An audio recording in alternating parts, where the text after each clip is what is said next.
പത്തനംതിട്ട കൂടൽ മുറിഞ്ഞകല്ലിൽ car mini ബസുമായി കൂട്ടിയിടിച്ച് നവദമ്പതികളടക്കം 4 പേർക്ക് ദാരുണാന്ത്യം. കാർ യാത്രികരായ ഒരേ കുടുംബത്തിലെ 4 പേരാണ് മരിച്ചത്.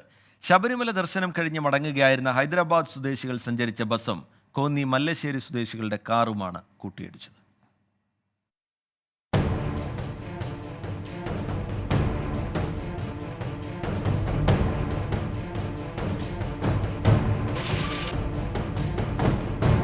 പുലർച്ചെ 4:15 നാടിന് നടുക്കിയ അപകടം. മധുവിധുവിനായി മലേഷ്യയ്ക്ക് പോയ ദമ്പതികളെ തിരുവനന്തപുരം അന്താരാഷ്ട്ര വിമാനത്താവളത്തിൽ നിന്നും കൂട്ടിമടങ്ങുകയായിരുന്നു കോന്നി മല്ലശ്ശേരി സ്വദേശികൾ. മുറിഞ്ഞകലിൽ വെച്ച് ബസ്സുമായി കൂട്ടിയിടിച്ചു.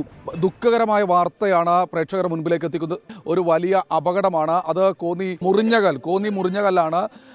ഇവിടെ അയ്യപ്പന്മാർ സഞ്ചരിച്ച വാഹനം തിരുവനന്തപുരം എയർപോർട്ടിൽ നിന്ന് ഒരാളെയും വിളിച്ചു കൊണ്ടുവരാൻ പോയ ഒരു വാഹനത്തിലേക്ക് ഇടിക്കുകയായിരുന്നു. ഇടിയുടെ ആഘാതത്തിൽ കാർ പൂർണ്ണമായി തകർന്നു. കാറിലുണ്ടായിരുന്ന മത്തായി ഈപ്പൻ, മകൻ നിഖിൽ ഈപ്പൻ മത്തായി, ഭാര്യാപിതാവ് ബിജു ജോർജും തൽക്ഷണം മരിച്ചു. നിഖിലിന്റെ ഭാര്യ അനു ബിജുവിനെ ആദ്യം കോന്നി താലൂക്ക് ആശുപത്രിയിലും പിന്നീട് പത്തനംതിട്ട മുത്തൂറ്റ് ആശുപത്രിയിലും എത്തിച്ചെങ്കിലും രക്ഷിക്കാനായില്ല. 3 ആളുകൾ അവിടെ വെച്ച് തന്നെ മരണപ്പെട്ടു. ഫയർഫോഴ്സും മറ്റുമെല്ലാം എത്തി. ആ പെൺകുട്ടിയുടെ മാത്രമായിരുന്നു ജീവനുണ്ടായിരുന്നത്. ആശുപത്രിയിലേക്ക് കൊണ്ടുപോകുന്ന വഴിക്ക് പെൺകുട്ടിയും മരണപ്പെട്ടു. നവംബർ 30-നാണ് നിഖിലും അനുവും തമ്മിലുള്ള വിവാഹം കഴിഞ്ഞത്. നിഖിൽ കാനഡയിലാണ് ജോലി ചെയ്യുന്നത്. അനു മാർത്താണ്ഡത്ത് MSW പഠിക്കുന്നു.